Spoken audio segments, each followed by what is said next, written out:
sing Psalm 23 vers 1 en 3. Nora, as jy ons kan help met 'n goeie noot. De herder eindruk met sy skape en Holland neerlê in die veld van milde groen, met sagte hand oplei langs stille waters. So is die Heer, so het hy ook aan my gedoen. Hy lof my siel en lei my swakke skrede in vaste spoor van sy geregtighede. U bring vir my die tafel in gereedheid, my hoof druip olie, en my beker vloei van wyn. 'n bron van goedheid stroom vir my gedurig. Dit is my gees en vreug my vyande pyn. Dit groot my lewe met die welbehaar en u is daar ek al my dae. Sal ek voorgaan aan gebed? Here, wat 'n voorreg om ook ons geloof in U te kan uitsing, ook as 'n getuienis, as 'n belydenis van ons geloof. Die geloof wat ons het, dat ons met U, die lewende God, gemeenskap mag hê, dat ons saam met U mag eet. U berei vir ons 'n tafel voor. U gee dit ons na U altaar kan kom, waar daar saam met U geëet kan word. En Here, U is die een wat gee, dit wat op die altaar geoffer word, wat aan U gebring word, en waarin ons mag deel. Here, gee dat ons vanaand ook weer oorlaai sal word met U goedheid, en dit wat U vir ons gereed maak, dit wat U vir ons wil uitdeel. Bewaar ons gedagtes, Here, dat ons sal bedink wat goed is, en wat rein is, en wat lofwaardig is. Oor ons in Jesus se naam. Amen. Goed, mense, ons het mekaar redelik lanklaas gesien, so wonderlik dat julle weer hier kan wees. Daar is 'n hele klompie mense wat verskoning gemaak het, onder andere Dominee Nel. Hy moet oor 'n dag moet hy sy proefskrif finaal indien by die universiteit, so hy sit op die oomblik sy laaste bietjie werk. Julle ouens wat die M's gedoen het, sal weet hoe gaan dit hier teen die einde, né? Dan is daar nie tyd vir slaap of ander dinge nie. Dis sy doktoraal dan nou, ja. So, ja, dit is, hy het baie positiewe terugvoer gekry daaroor tot hiertoe, maar nou is dit die finale inhandiging vir die finale beoordeling.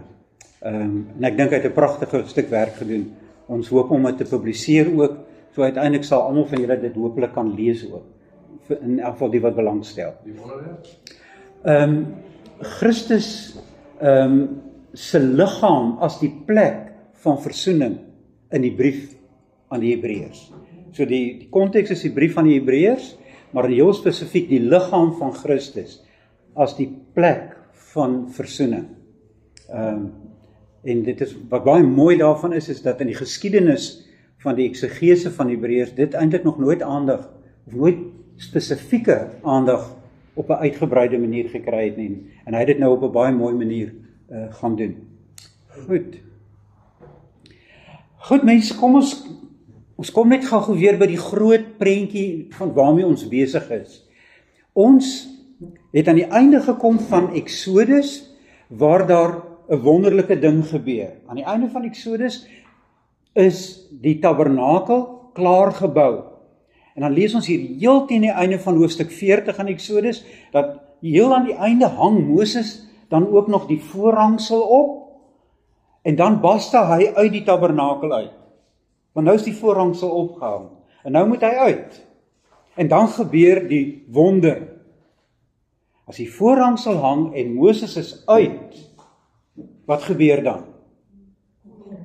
Dan kom God in met sy wolk van heerlikheid. Hy kom doen sy intrek in sy nuwe skepping, want dis wat die tabernakel 'n voorstelling van is. God gaan die aarde nuut maak, hy gaan weer geregtigheid laat kom woon op aarde. Die aarde sal weer 'n heilige plek wees. En dit gebeur dan nou hier. God kom met sy heerlikheid en hy kom oordek dit heeltemal, ja, nog nie heeltemal nie, maar ten minste die tabernakel dan, soos wat Jesaja die profeet beloof het in Jesaja 11. En aan die einde van die dae sal ek die aarde oordek met my heerlikheid, soos wat die water die see oordek.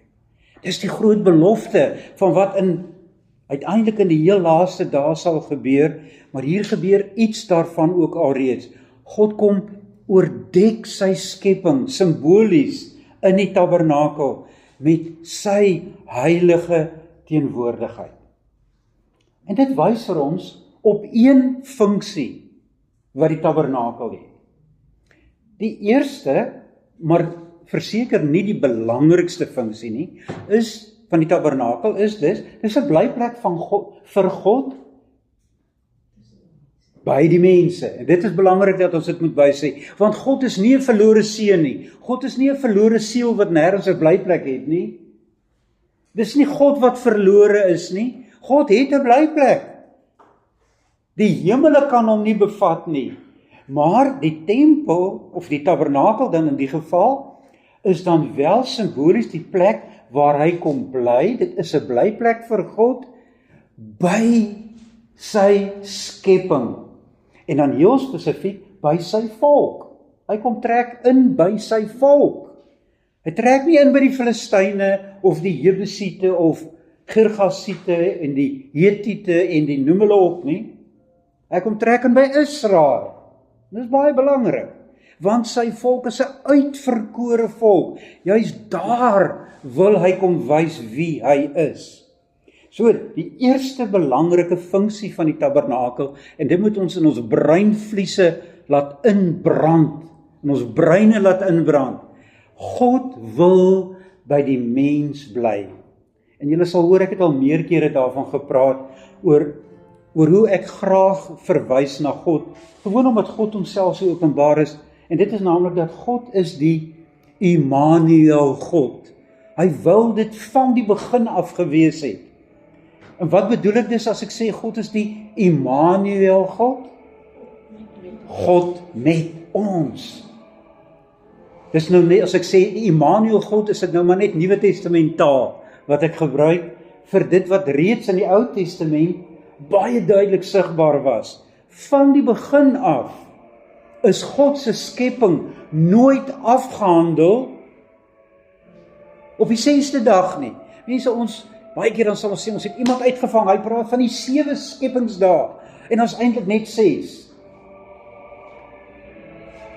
Maar dit is nie waar nie. Daar is nie net 6 skepingsdae nie. Want wat gebeur? Die belangrikste ding gebeur op die 7de dag met hierdie skepping. En dit is dat God sy intrek in die skepping neem. Hy kom rus.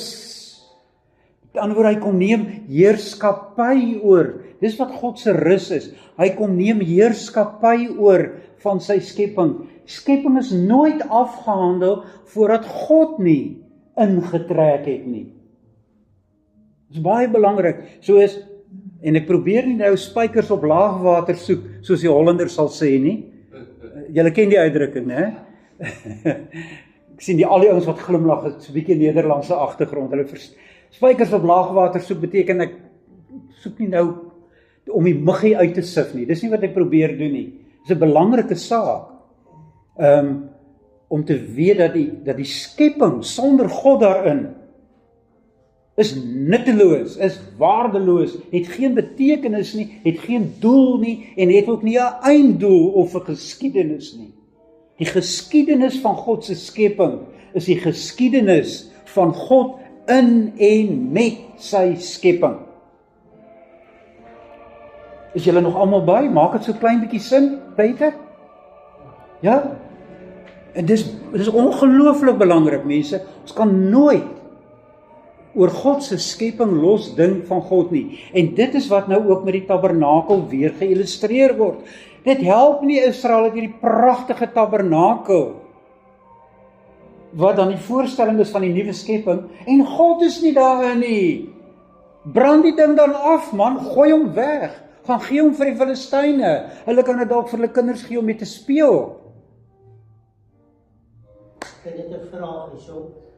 God het nie grense nie, hy het nie tyd nie, hy het nie gebind in materie nie. God is hy hele al geskep, so hy is groter as hier al. Hy kan nie binne in 'n gebou of in 'n plek of 'n tent self wees nie. Hy kan sy teenwoordigheid simbolies daar hê, maar nie fisies nie. Verstaan ons dit so? Nee. Dit is nie maar net simbolies nie. En dit is nie waar dat God nie fisies daar teenwoordig kan wees nie. Dis juist die wonder dit gebeur. Maar, en ek dink, wat wel waar is, wat ek dink jy na toe verwys, is God kan nie vasgevang word en net in die tempel wees nie, né? Met ander woorde, God is altyd meer as net dit. Maar mense, ons moet asseblief nie dink, ag dit was maar net 'n simboliese ding nie. Dit was juis 'n ongelooflike, konkrete, sigbare, ek wil byna sê, tasbare werklikheid, dat God juis homself, en nou gebruik ek weer 'n Nuwe Testament term, God inkarneer homself. Wat beteken dit? O wêreld, dis 'n groot woord. God word vlees, God word materie. Waar sien ons dit die duidelikste uiteindelik? In Jesus Christus. Ware God, ware mens. Hy's nie halfpad mens nie en halfpad 'n bietjie God nie. Hy's volledig God en volledig mens. God word materie. God het gemeenskap met in so 'n mate dat hy een word met 'n mens, 'n man, gebore uit 'n vrou. Nou mense, dis die uiteindelike werklikheid wanneer hierdie tabernakel inderdaad vlees word as 'n mens. Maar die Ou Testament laat ons dit baie duidelik sien, en dit is baie belangrik. God kan nie uit sy skepping gehou word nie. Dis juis dit wat ons na ons asems laat snak. God kom na sy skepping en hy is daar sigbaar teenwoordig. Hulle kan hom sien. Hy trek uiteindelik voor hulle uit. Om die waarheid te sê, tot hiertoe, ons is nou aan die einde van Eksodus, begin Levitikus, dwars deur die hele woestyn. Wat het voor Israel uitgetrek? Het hulle hom gesien? Die wolk gesien. Ja, was die wolk God? Nee. Nee. Nou agter wat het hulle aangetrek? Nou in die Bybel sê, Jesus het ook gesê, niemand het nog ooit vir God gesien nie, niemand kan ooit vir God sien nie, behalwe hy, Jesus Christus. En tog, sonder omdat hulle sterf nie. Goed, ja. Maar God maak homself in sy skepping en deur sy skepping sigbaar en teenwoordig. Om die waarheid te sê, dink maar aan die 1 Johannes 1, die brief van 1 Johannes. Wat sê hy verkondig ons aan julle? Wat verkondig ons? Hart asseblief oom Chris. Hierso is die antwoord. Sê dit hard, dat kan nie. Is die keel nie lekker nie. Hierso is dit.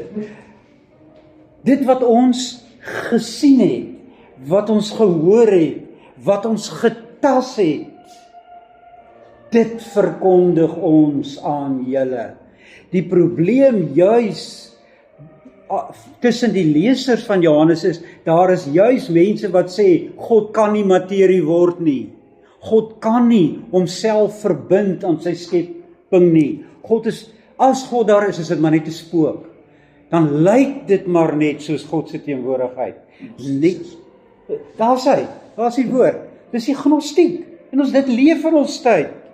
Die gnostiek. Om te sê, maar God kan nie deel word van sy skepping nie. Dis die oudste dwaling in die Nuwe Testament, tydperiode. En in die vroeë kerk, die gnostiek wat sê, God kan nie. En daarom is ook Jesus maar net 'n skynbeeld van God.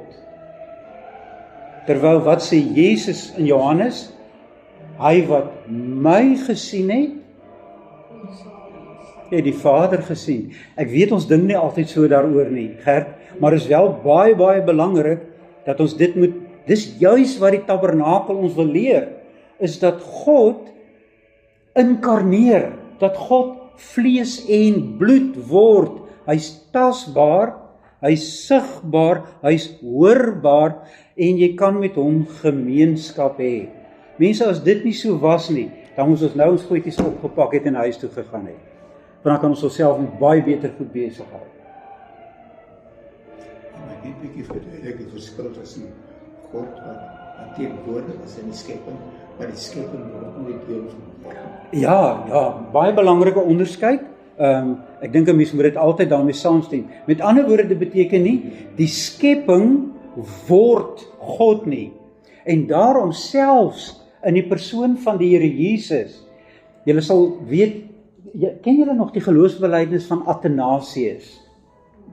Né? Dis een van die 3 ekumeniese belydenisgeskrifte. Saam met die, wat is die ander 2?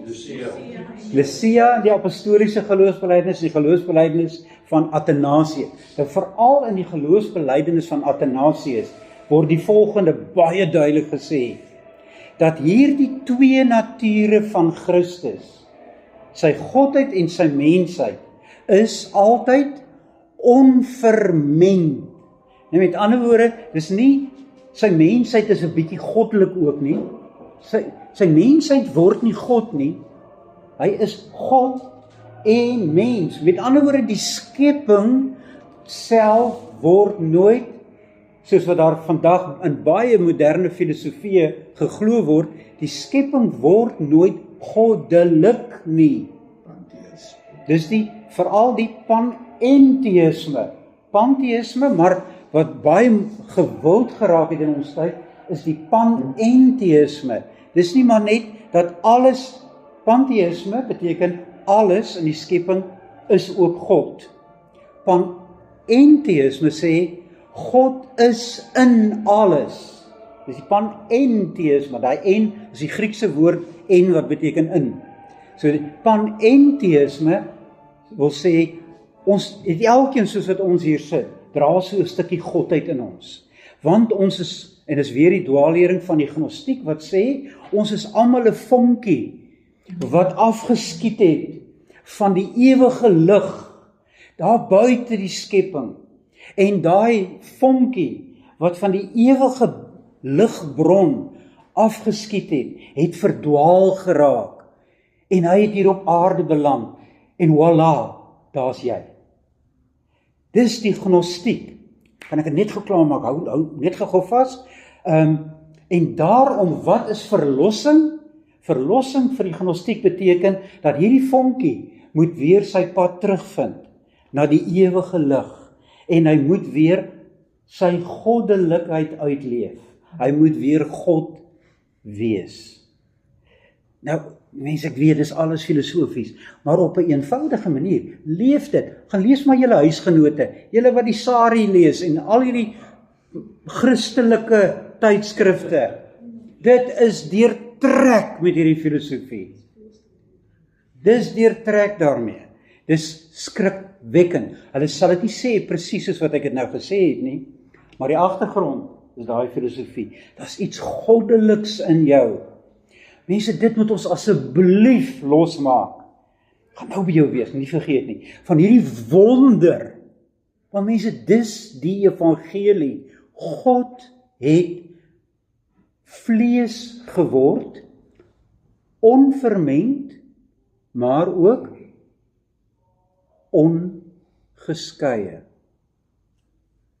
Dis wat ons belydenis sê van Athanasius. Onvermengd, maar ook kan nie geskei word nie. Is nie los van mekaar nie. So God kom en mense weer eens, dis wat verbond beteken. Die wonder gebeur dat God heeltemal vrywillig, niemand dwing hom nie, dis sy eie keuse. En God kom verbind homself aan sy skepping. En dan heel spesifiek, wanneer God met Adam aanvanklik, maar veral later met Abraham verder gaan, kom verbind God hom aan sy verbondsvolk. En hy sê, ek is vrywillig, ek sal vir jou 'n God wees, en jy sal my volk wees. Wie het vir God gesê hy moet dit doen? Was dit Abraham wat daar in Ur van die Galdeërs gebid het en sê, o Here, wil jy asseblief na ons toe kom? Here, wil jy my God wees, asseblief, kom na my toe. Het Abraham dit ooit gedoen? Nee. Hy het net soos al die ander ook die gode aanbid. En dan kom God en vat hom aan sy kraag en sê, kom jonge, ek gaan vir jou na 'n nuwe plek neem.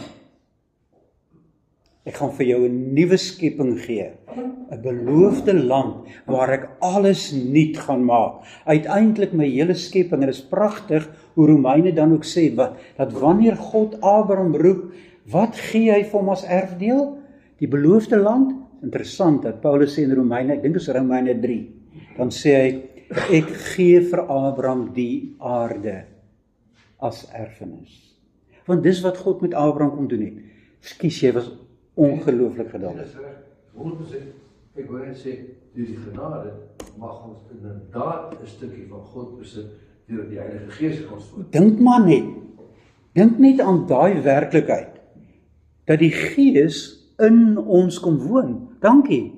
Anton, dis die amper die ultimate, né? Dis amper dat God sê dat hy ook, dis deel van sy belofte dat hy die aarde kom oordek met sy heerlikheid, is dit wat al in Pinksterdag gebeur. Hy kom in sy skepping in, en hy kom maak sy tuiste in sy kerk. Nou net soos hy sê, die Gees kom woon in jou, maar dit maak jou nie, jy word nie deel van hom nie. Jy word nie God nie. Ja, presies. Daar is, ek wil nie daar is 'n manier waarop ons deel aan God kry, maar dit is altyd, en ek dink nog steeds is binne ons gereformeerde teologie altyd 'n wonderlike woord. Dis net moontlik deur die middelaar. Daar's altyd een wat is net soos wat ons is, en net soos God is, en deur hom het ons deel aan God. En dit is deur Jesus Christus. En hou dit op by die wederkoms? Nee, gaan tot in alle ewigheid in. Gaan ons eenheid met God wees deur die middelaar. Maar juis omdat hy sy Gees alreeds vir ons gegee het, daar gebeur iets ongelooflik belangriks. God se heerlikheid. Dis daai selfde wolk. Die aarde skud en daar's 4 vlamme. Dis tipies die tekens van die wolk kom neem sy intrek in die kerk. Wanneer God met sy Gees by ons sy intrek kom neem. God se heerlikheid begin die aarde te oordek. Dis 'n begin. Maar dan, wie se taak is dit nou? Om daardie heerlikheid te bring tot aan die einde der aarde? Om dit nou so 'n bietjie op sy Hollands te sê. Die gemeente, gaan nou, verkondig, maak disippels, tot aan die einde van die aarde. Laat daar oral oor die hele wêreld mense wees in wie my heerlikheid woon. Dis die sendingopdrag. Die sendingopdrag is nie om mense uit die hel te gaan haal nie. Asseblief, jy lees dit nêrens in die Bybel nie. Die sendingopdrag is nie om mense te gaan haal uit 'n vuur, dat as jy hulle daar uithaal, hulle eintlik so 'n bietjie na rook ruik nie. Jy weet, jy wil hulle eers 'n bietjie laat onder die douche gaan sit, jy wil dit eers so 'n bietjie onder die stort gaan sit, dat hulle bietjie skoon kan word. Nee. Daar word nie iets weggeneem van hulle nie, daar word iets vir hulle gegee. Die heerlikheid van God kom vul 'n mens, en daarom is dit so belangrik, dat die oomblik, toe die evangelie buitekant die Joodse volk verkondig word, onthou julle nog, ons het dit al hier genoem, by wie se huis was dit nou weer die eerste keer? Cornelius se huis. En wat gebeur dan toe Cornelius, wat nie 'n Jood is nie, ook die evangelie aanvaar, en wat gebeur daar in sy huis? Dan kom die Gees, en hy oordek ook die heidenasies. Ook Cornelius, ook die heidene, ontvang die heerlikheid van God. En so gaan die evangelie tot aan die einde van die wêreld. Je zei al van Cornelius, hij geest uit wereld namelijk die heidenen dat toen had. Maar die uitstorting van de Heilige Geest was dan net voor de Joden geweest dan. Aanvankelijk ja. Die grote uitstorting van de Geest wat erbij gebracht is. Was spesifiek dus oor die Jode. En daarom hulle wat dan daar ook is, onthou hulle het allerlei tale gepraat. Dus ons dink, dit is al die volke. Nee. As jy ook kyk, dit is al die Jode wat vanuit die hele diaspora, wat vanuit die, wat is die Afrikaanse woord vir diaspora? Verstrooiing. Dankie. Wat uit die verstrooiing gekom het om die Joodse fees te kom vier. En onthou, as hulle geleef het in Turkye, dan het hulle daar die taal gepraat. Hulle het nie meer Joods gepraat nie. Maar God wil dat sy hele volk dit sal hoor, van waar af hulle ook kom, en van daar dan ook die wonder van die tale spreek. Dat hulle sê, is dit nie ongelooflik dat ons elkeen dit hoor in ons eie taal nie, want die Jode van oor die wêreld, wat nie meer Joods as hulle moedertaal het, Hebreëus as hulle moedertaal het nie, hoor en verstaan. Peter maak dit so klein bietjie sin, en daarom is dit so belangrik dat dit wat in Cornelius se huis gebeur, wesenlik is. Daar word 'n grens oorskry. En die grens is dat die evangelie nou nie net aan Jode nie, maar ook aan nie-Jode verkondig word. Dis die belangrike van is dit Handelinge 8? Ja, ons het dat van aangelees, hoor. Dat zijn nou wel wat. Zeg maar Ja, dat kan eerst nog aan, toevallig. Ik kan niet die hoofdstuk onthouden. Maar ik kan het niet opzoeken. Oké, dankie. die grens is al oorgesteek toe eerstens Petrus die beeld gekry het en daarna toe hy nie wou gaan na 'n heidense huis nie, maar die Here gesê het, jy moet gaan. Ja, so Petrus sê nog op daai stadium, en onthou dis na Pinksterdag, sê Here, maar dit kan nie. As daar 'n klomp heidene reeds tot bekering gekom het op Pinksterdag, sou Petrus dit nie gesê het nie. Dan sou hy gesê het, wonderlik, die teken van al hierdie rein en onrein diere, wat die heidense nasies dus voorstel, is irrelevant. Maar hy sê nog, nee Here, ek gaan nie. Daar kan nie gemeenskap wees met hulle nie. En is die Here wat hom as ware dwing om die grens oor te steek. Daai grens is nog nie op Pinksterdag oorgesteek nie. Mense, dit is heel belangrik dat ons dit moet verstaan wat ons lees. Dit het ook gebeur toe die kerk in die Samaritane Presies. ausgevat het. Presies. Daar Onder die Samaritane gebeur dit ook weer, want die Samaritane was baster-Jode gewees, maar nie heeltemal Jode nie. En ook daar, heel sigbaar word die Gees uitgestort, want ook daar word 'n stuk grens oorgestaan. Baie dankie. Daar het ons pragtig, dit ondersteun die hele verstaan daarvan. Maar mense, sien julle die uitstorting van die Gees wat Anton ons nou mee gedien het. Dit is so belangrik dat God daardeur sy heerlikheid kom openbaar maak, net soos wat hy hier in die tabernakel wil kom doen, sodat die gemeente die woonplek van God word. OK, goed, ons moet aanbeweeg mense, maar dankie vir julle vrae, en ek hoop ons kom almal saam so 'n bietjie verder daarmee. OK, maak dit nog sin? Is dit nog nuttig vir julle? Ek wil nie praat as dit nutteloos is nie, asseblief nie. Ek wil net iets byvoeg. As ons met moslims evangeliseer, dan is een van hulle grootste probleme, Allah is een. Hy kan nie verdeel word nie, en julle verdeel God in drie. Nou, gewoon is Christene baie geïntimideer deur hierdie redenasie. Maar ons moet dit omkeer.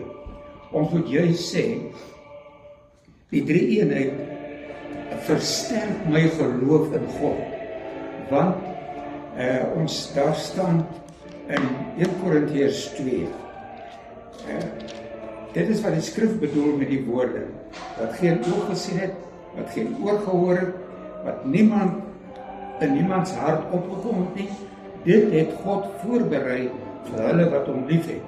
Maar ons ken hierdie geheim omdat God dit deur sy gees aan ons bekend gemaak het. Want die gees deurgrond alle dinge, ook God se diepste geheime. Niemand sal ooit diepste gedagtes van 'n mens ken nie, behalwe daardie persoon se eie gees. Net so kan niemand God se diepste geheime ken nie, behalwe deur die gees van God. Soos ek met 'n moslim deur mekaar het gesê, jy weet, hierdie drie eenheid kon geen kommissie uitgedink het nie, geen filosoof kon dit so geformuleer het nie, want vir ons is dit onverstaanbaar. Dit is eenvoudig die toets op God se gees, jou verlig of nie. Ja. Ek neem jou nie kwalijk dat jy nie verstaan, want jy het nie die gees van God nie. Ja, presies. Dankie. Kan ek die risiko loop om jou te ontspoor? Ek het baie te doen met die moslims, waar ek in die tronk gaan werk. Ons het 30 of 40 Christene dan, en daar is oor die 200 moslims, en die imams loop saam met my, en hulle argument is, jy praat so, wat staan in jou Bybel, staan nie in my Koran nie. Nou val die ding plat, nou hap ek babbels, want ek is nog nie geleerd genoeg af vir. Hoe maak ek nou? OK, dit gaan ons beheer vir die evangelisasiekommissie. Maar dit is 'n baie relevante vraag. So ek dink nie dis 'n onbelangrike vraag nie. Ons moet kerklik funksioneer, en dit beteken in kommissies. Hier is 'n ander kommissie. Wat nou vrou op die kommissie? Ek wil net aankondig, vra dan vir die moslim, watter Koran? Ja, presies. Want daar is 'n paar uitgawes van die Koran. Daar's duisende. En hulle is verdeel, Ja. die moslims. Ja. So jou antwoord daarop is watter Koran? Ja. Hulle sê juist, ekskuus tog, dat die Bybel het verskillende vertalings, maar die Koran is een. Hulle sê dit, maar dit is gewoon nie waar nie. Koran- Histories, wetenskaplik aanwysbaar is dit gewoon nie waar nie. Mohammed Hulle lieg. in die 6de eeu na Christus geleef. Sê hulle weet nie. Al klaar geskryf. Ekskuus tog, jammer vir alles. Nee, dit is reg. Maar ons vat dit na die regte kommissie toe. OK, goed. Goed. Eerste funksie dus, God woon in die tabernakel. Beteken dit God is vasgevang in die tabernakel? Nee, dis nie wat ons sê nie. Dis nie wat Moses wil sê wanneer hy Levitikus skryf nie. Dis absoluut nie. Maar hy wil die werklikheid beskryf dat God daar teenwoordig is, sigbaar, byna tasbaar. Maar dis nie die enigste funksie nie. Julle sal onthou, ons het al meer keer in die verlede ook gesê, die tabernakel moet ook iets word wat hy nog nie was nie. Nora, wat moet hy word? Ontmoetingsplek vir die mense. Ja, met ander woorde, dit moet 'n tent van ontmoeting word. En dis waaroor die boek Levitikus gaan. Dis hoe die woonplek van God verander word, dat dit 'n plek van ontmoeting word. En dit is nie maar sommer outomaties 'n naamsverandering nie. Daar moet iets geweldigs gebeur voordat dit moontlik is. Vandaar al hierdie wetgewings, en ons gaan nog regtig in detail daarna kyk. Maar ons moet die teologie daarachter verstaan. Ons moet die geskiedenis daarachter verstaan. So Levitikus wil dus kom beskryf uiteindelik Kom ons dink aan die eerste plek aan Levitikus 1 tot 10, wanneer daai eerste reeks offerhandes gegee word, beskrywe word. Dit wil wys, wat is die pad in die tabernakel in? Onthou julle, ons het nou net gelees van die spysoffer. Waar vind die slagting plaas? By die ingang. Met ander, hier kom ek en my skapie, wat ek gaan kom offer. Hier kom ek. Nou wil ek in die tent van ontmoeting inkom. En nou sê God, wow. Op watter manier sê God dit, of deur wie sê God dit in Levitikus? Wie staan daar by die deur? Die priesters, die leviete. Hulle sê, wow. Is dit 'n lam of 'n siek dier? Kan nie. Wat die priesters later in die tyd van Maleagi nie gedoen het nie. Hulle het gesê, bring maar hierdie lam en siek dier, is okay. God is nie regtig hier binne nie. Dis maar net 'n beeld, dis maar net 'n gedagte. Wat maak in elk geval nie saak nie. Nee, hier in Levitikus is alles geweldig belangrik. Jy kom en dan moet dit 'n dier wees wat bepaalde eienskappe het. En wie het daardie eienskappe bepaal? Moses, die leviete, die hoëpriester, God self bepaal dit. God bepaal hoe sy aanbidding lyk. God bepaal, die mense, dis 'n belangrike beginsel. In die teologie, julle kan dit hoor en vergeet op die woord, maar weet maar net in die teologie is daar 'n woorde van, dit word genoem in Engels die regulative principle. Dit beteken dat ons aanbidding word gereguleer, nie deur wat 'n kerkraadskommissie besluit nie.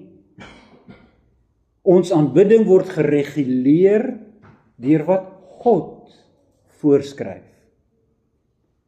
So aanbidding is nie iets wat ons uit ons duime uitsuig nie, dis iets wat ons ontdek in God se woord. God openbaar dit aan ons. Goed, so is daar nou 'n pad hierdie tabernakel in. Eerstens moet ons weet die volk is in hulle verskillende stamme rondom die tabernakel geparkeer, né? En wie het hulle parkeerplekke bepaal? Weereens God self. So Isaskar het nie vir Juda uitgestamp en gesê, ek is sterker as jy, so ek parkeer hier met my tent nie. Waar parkeer Juda? Waar God hom geplaas het. En van daar af sal hy die pad na die ingang van die tabernakel moet stap. Nie een gaan sê, maar my plek is 'n bietjie verder as joune. So? Is okay. God het bepaal waar jy gaan wees. So gaan dit tog later in die beloofde land ook wees. Judas sê, ek is die oudste. So as ons daar in die beloofde land inkom, dan skrambel ek, né? Dan skrambel ek in die beloofde land en ek kies die plek wat vir my die beste is. Nie waar nie, broeder nou dan. Ja. Nee. Hoe weet jy dan waar hy gaan bly? In die beloofde land? Hulle trek looitjies en wie bepaal dit? God bepaal dit. God sê waar hulle gaan woon in die beloofde land. Ja, maar dit is 'n bietjie ver van Jerusalem waar die tempel Hallo. God is nou onwys? Is daar 'n rede waarom hy vir jou 'n plek gegee het waar hy dit vir jou gee? Sien julle, God is hier besig om die tabernakel te verander in 'n plek van ontmoeting, maar hy bepaal die voorwaardes. Hy gaan dit lei. Hy gaan sorg dat die plek van onreinheid in die plek van reinheid kan inkom. Hy gaan bepaal dat die plek van onheiligheid 'n plek kan kry in die plek van heiligheid. Want dis wat hier gebeur. Onrein kan met die reine gemeenskap hê. Onheilig kan met die heilige gemeenskap hê. Maar daar is duidelik 'n pad daarna toe. En dit is hoe Levitikus dan begin. Jy begin by die deur En mense, waar eindig eintlik daardie ingang in die tabernakel? Dink nou die van julle wat, ek seker van 'n klomp van julle het al deur die boek Levitikus nou gelees. Waar is die hoogtepunt van die ingaan in die tabernakel, die absolute hoogtepunt? Die groot versoening. Ja, en waar die heilige der heilige, die allerheiligste. Dis die bestemming van die mens. Dis die plek waar God mense na toe wil bring. Die heilige der heilige, die allerheiligste. Dis die bestemming van die mens. Met ander woorde, daar waar God binne sy blyplek in 'n allerheilige blyplek is, daar wil God die mens hê. Maar nou is dit nog eers so 'n bietjie afgeskerm.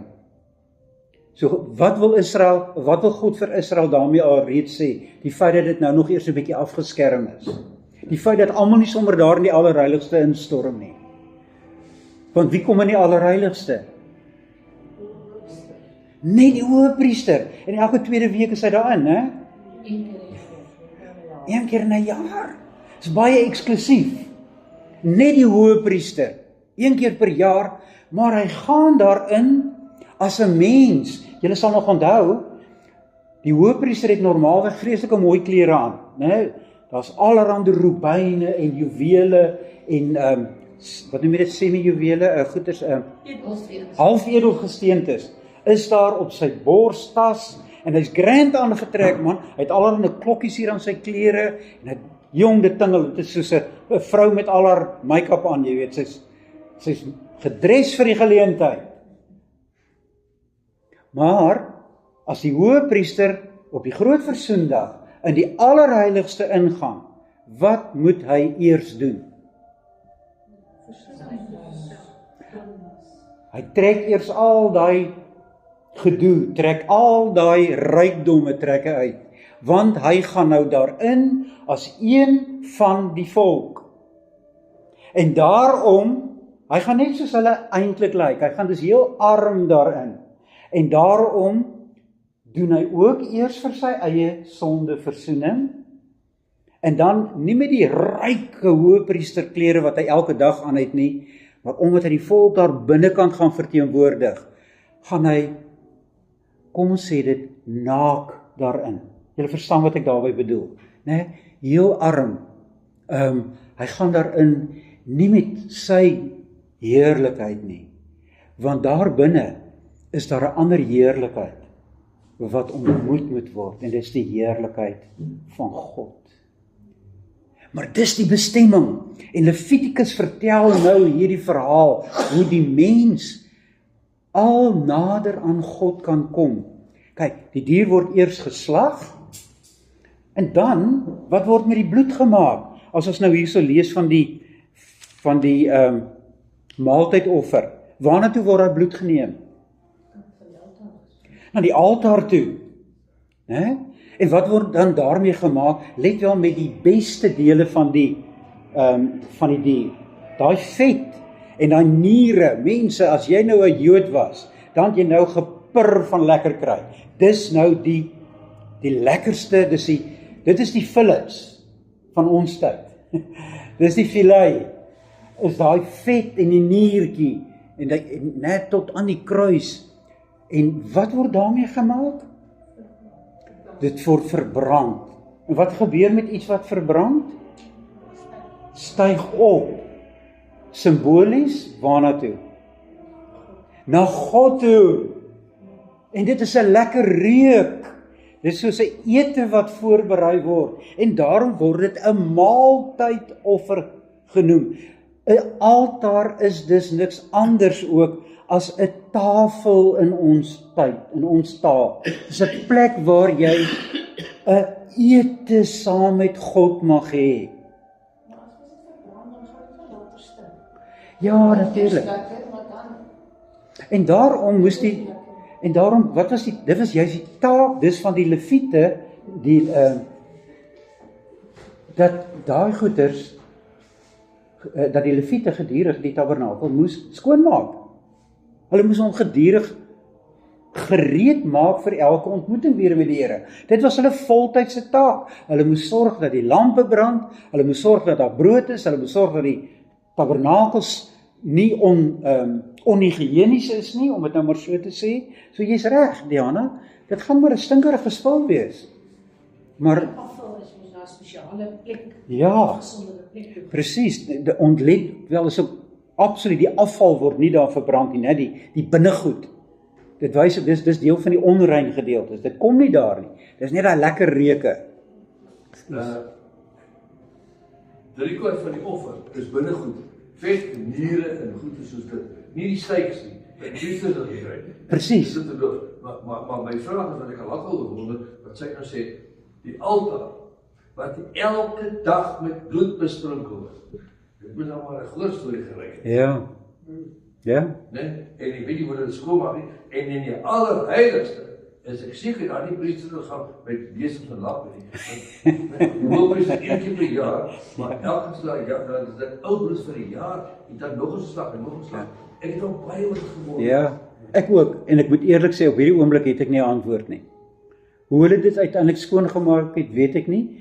Maar wat wel baie duidelik is dat die leviete het die taak om daai tabernakel in stand te hou. En dit laat my maar net dink, dus hulle gaan die taak ook hê om dit skoon te maak. Hoe gereeld weet ek nie. Maar enige huis het soms 'n bietjie 'n stofsuier nodig, né? Veral bloedkool. Veral as daar bloedkolle is. Ja. Goed, mense, Sorry, die tabernakel was ons terwyl hulle nog getrek. Ja. So, dan het dit elke keer wel geskei. ja, hulle het hom opgepak, Ja. en daar is dalk al gedeelte van die verduideliking, dan moes hulle dit opgepak het, en God het dan sy heerlikheid het op 'n plek gaan staan, met ander woorde die rigting waarin hulle dan gaan trek, want dit is die heerlikheid wat hulle lei, en dan word daai tent opgepak, en alles word opgevou, So dan is daar Waarskynlik- die allerheiligste nie, want hy is presies. Want die allerheiligste is dan die wolk van die heerlikheid self, né? En heel waarskynlik is in daardie tyd dan die tent ook weer skoongemaak, en gereed gemaak. Heel waarskynlik. Kyk nou, daar's nou 'n stuk vroulike logika, hè? As jy nou 'n vrou was, Anton, het jy dit uitgedink.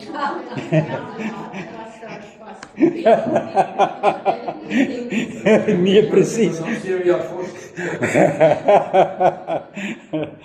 Goed, kyk nou, dis nou die waarde van 'n vrou. As 'n stukkie logika soms. Opsel.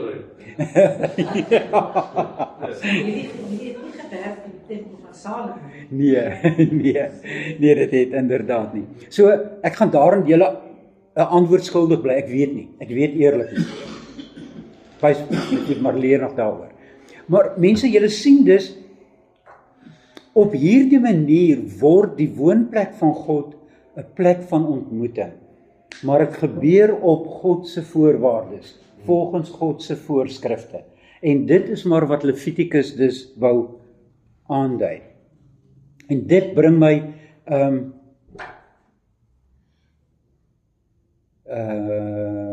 ekskuus, ek wil nog iets anders. Ja, ek slaan nou hier 'n paar goeters oor.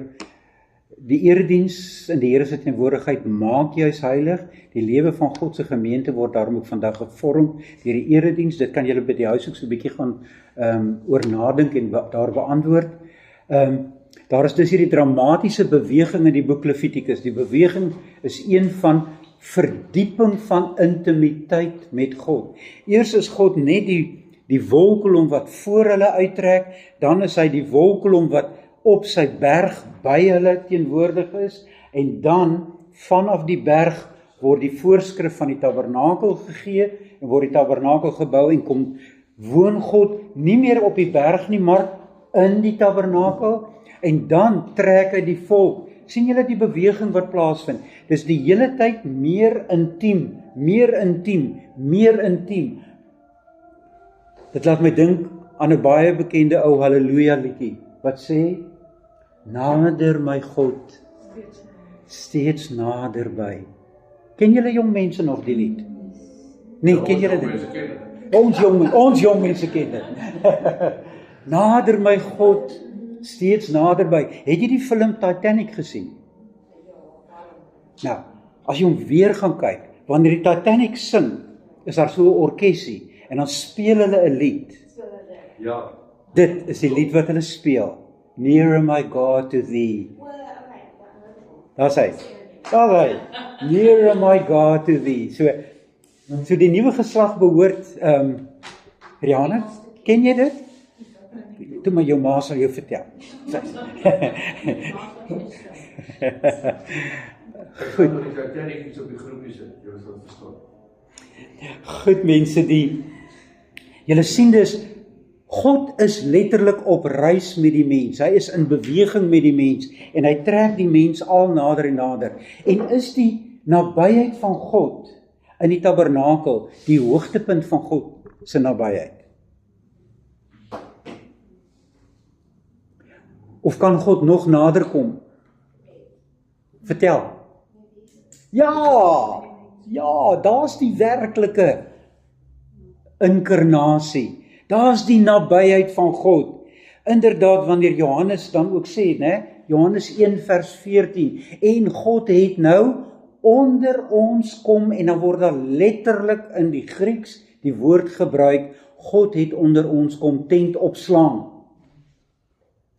In die vlees van Jesus. Hy het onder ons kom tabernakel. So, selfs wanneer die hoëpriester eenmaal per jaar in die allerheiligste ingaan, is dit nog nie die hoogtepunt nie. Want daar moet 'n ander hoëpriester kom. Want wat gebeur met daai hoëpriesters wat elke jaar daar ingaan? Wat gebeur met hulle? Die goed gaan dood.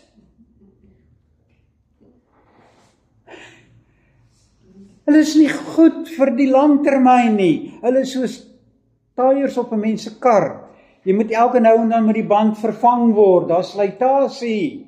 En as gevolg van die slytasie deug hulle nie. Daar's net een wat permanent is. En dan word daar een aangestel wat nooit sterf nie. En wanneer word hy aangestel? Hier is nou die pragtige van Dominee Nelson proefskrif. Hy dui dit nou juist so pragtig aan. Wanneer word die hoëpriester aangestel? Opstaan uit die dood uit. En omdat hy nou 'n onvernietigbare lewe het, kan hy aan die regterhand van die Vader gaan sit. Waar? In die hemelse allerheiligste. Sien nie, dis die bestemming van die mens. Is daar 'n mens op God se troon in die hemel vandag, Corrie? Regtig, is jy oortuig? As dit nie so was nie, kon ons ook maar huis toe gegaan het. Maar daar is 'n mens wat hoëpriester geword het, wat gesterf het, maar wat opgestaan het en lewe vir ewig. En omdat hy lewe vir ewig, is daar vir jou en vir my 'n bestemming by God in sy allerheiligste hemel, waarmee hy by ons kom woon. Want wat gebeur? Daardie hemelse plek en die aarde waarop ons nou woon, skuif uiteindelik in mekaar in heeltemal, sodat die heerlikheid van God die aarde kan oordek, werklik waar, soos wat die waters die see oordek. Die twee word een. Sien, die tabernakel, hoe intens dit ook al is nog net, is 'n lokprent, is 'n lokfliek. Peter, onthou jy nog die dae toe jy en Corrie gaan fliek het? Weet julle nie gefliek nie? Nooit gefliek nie. Ai man, wie van julle, Nora, Jannie, het julle ooit gaan fliek? Ja, en elke keer as jy gaan fliek het, dan voordat die hoofprent begin, voor pausetyd, wat word gewys? Die trailers, die lokflieks noem ons dit in Afrikaans. Die lokfilms, broeder Nauta, het jy dit ooit gesien? Nee.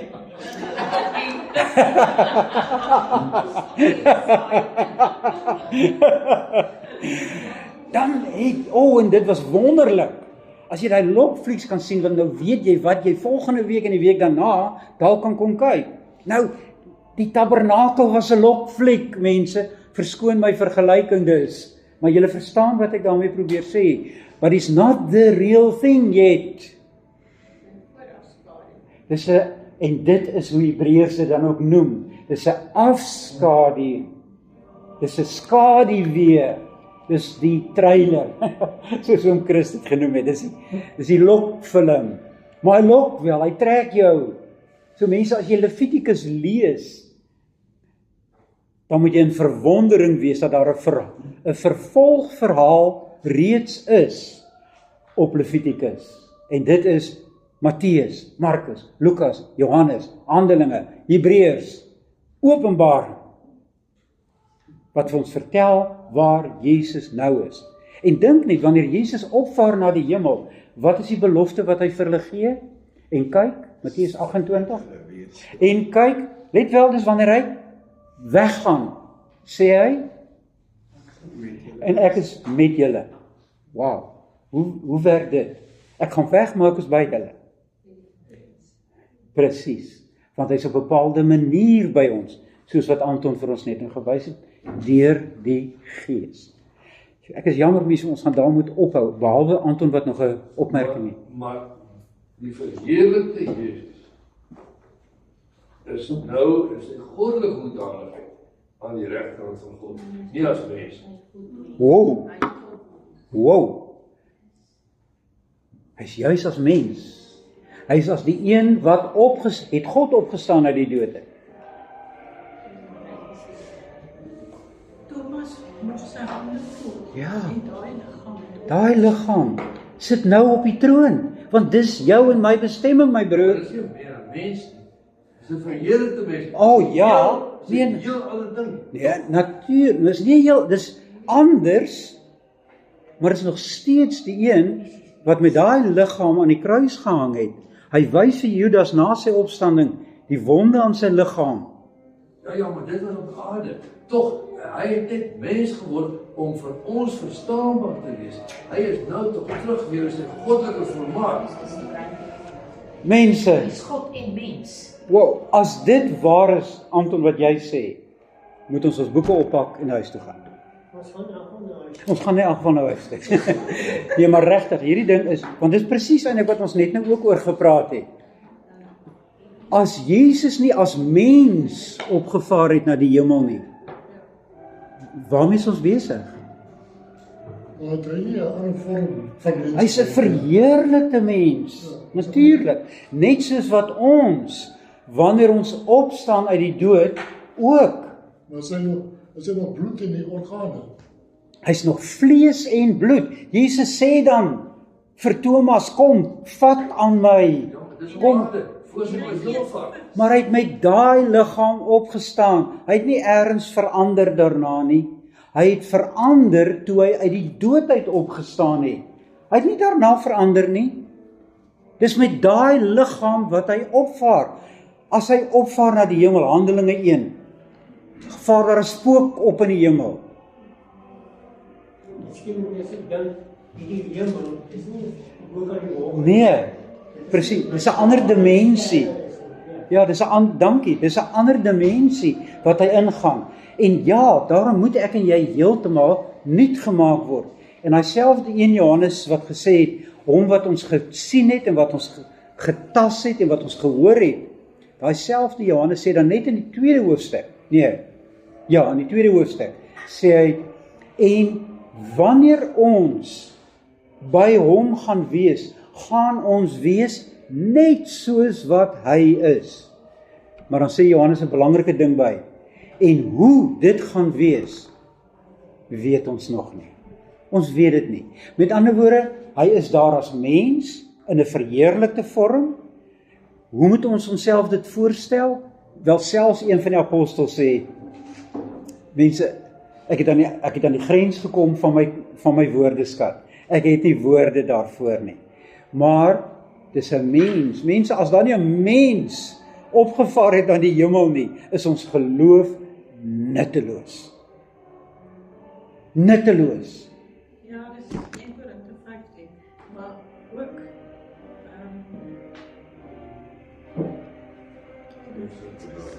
Hy is die eerstgeborene van almal. Ja. Hy het die eersteling geword van die wat ontslaap. En Dit was- ontslaap is dus dat jy wakker word in die hemel. Ja. Ek wil nou nie julle verder ophou nie, maar dit sal beteken dat ons ook almagtig sal wees. En middelaar. Nee, As ons aan hom gelyk word. Nee, As nee. ons aan hom gelyk word, hy is nou ons middelaar. As ons aan hom gelyk word. Soos wat hy nou is as mens, word ons gelyk. Maar hy is ook God. Maar hy is natuurlik ook God. Ja. Ja, maar ons word nie God nie. Nee. Dit het ons net nou in die begin Dis waar die verskil kom, dan sit jy net 'n mens op ons reg. Nee, natuurlik. Nee, natuurlik. Want dit is 'n mens. Maar is 'n God-mens. Ons moet nooit die mensheid 'n druppeltjie afwater nie. Niks. Maar jy's reg, natuurlik. As hy nie God en mens was nie, maar dis die wonder, God en mens is een, maar onverdeeld, maar ook onskeibaar. Dis ons belydenis. Laat ons die Here dank dat die vroeë kerk dit juis so gaan vas lê. Volledig een, nie gemeng nie, maar absoluut nooit geskeie nie. Ook nie wanneer hy op die troon sit nie. Sjoe, mense, wow. Nee, hey, weet jy wat? Jy help ons om die goed nog helderder te formuleer. So moenie om verskoning vra nie, asseblief nie. Moenie asseblief nie. So kom ons almal saam verder en deurdink ons hierdie goed meer grondig. Ek hoop so. Ek hoop julle ervaar dit ook wel so. Ek beskou dit eers as lees nie. Ek beskou dit as 'n Bybelstudie. Nou presies. En daarom moet daar gesprek wees, asseblief. Daarom is ek dankbaar vir jou opmerkings. Asseblief tog. So hou op om verskoning te vra. Ek wil net mens. Jy is nog nie God mens nie, né? Mense, kan ons met die tweede vers van Psalm 23 afsluit, en is daar iemand wat dalk kortliks net vir ons 'n gebed kan afsluit? Goed, Nora sê sy sal vir ons. So kom ons gaan staan en dan sing ons daardie middelste vers, vers 2.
Die wat u soek in stil vertroue is by u veilig en behoue. Hemelse Vader, na vanaand, waar ons weer kom verdiep in u woord. En ons kan ons nooit so diep verdiep dat ons al die kennis van u het nie. Want daar is geheimenisse wat aan ons nog nooit geopenbaar is nie. En dat ons eers nie sal kennis maak as ons by u in die hemel kom. Here, baie dankie dat ons kan leer van u.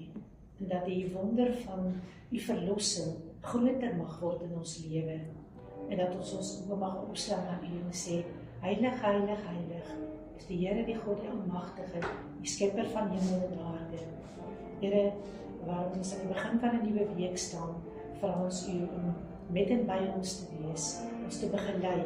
Here, waar ons u heiligdomme elke keer besoek saam met die gemeente, sê ons vir u dankie dat ons dit in vryheid mag doen in hierdie land. Ons bid vir hulle wat vervolg word, die vervolgde kerk. Here, ons weet dat ons bevoorreg is, dat ons geloof mag uitleef. Gee dat ons dit in dankbaarheid sal doen, en dat ons daarom sal dink dat dit nie altyd so sal wees nie, want die vervolging, die groot vervolging wat al die hele wêreld sal tref, gaan beslis oor ons kom sien die dinge wat op ons gebeur, wat die kerk ook in benoudheid kom. Hemelse Vader, ons dankie ook vir Eugene wat elke keer vir ons voorgaan. Dankie dat U vir hom geseën het met 'n helder verstand dat hy dinge vir ons kan uitlei. Wees met ons in hierdie dag wat voor lê. En gee dat ons altyd U eer en U naam sal soen. Ons bid dit in die vergifnis van ons sondes. Om Christus wil. Amen. Amen. Mense seën vir julle vir die week.